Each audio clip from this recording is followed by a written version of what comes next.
It's been over a week since the big snow hit Great Falls, and yet there are still roads that look like this, covered in snow and ice. And people here in town are starting to get frustrated. I don't think it's acceptable. I really don't. Mike Mace has lived in Great Falls for 3 years. I came from Omaha, and I'll tell you what, a day after we had a snowstorm like that, the streets were plowed to the street.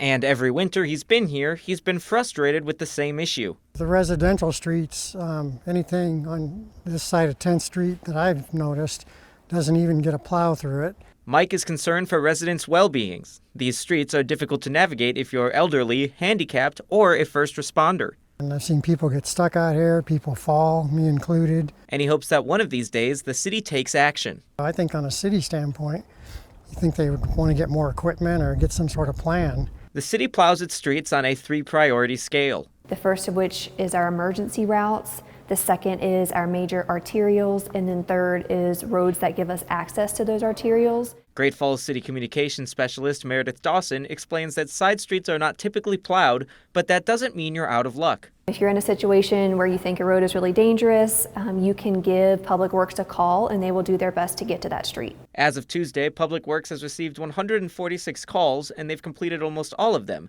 even with a relatively new workforce. We do have several new employees, so the majority of our employees that are out plowing the streets are newer. The city has reported over 1,300 man-hours in snow removal, over 1,100 tons of sand, and nearly 10,000 equipment miles recorded.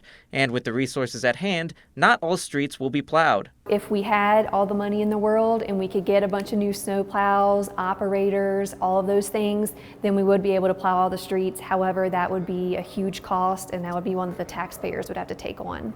In Great Falls, I'm Tommy Lynch, MTN News.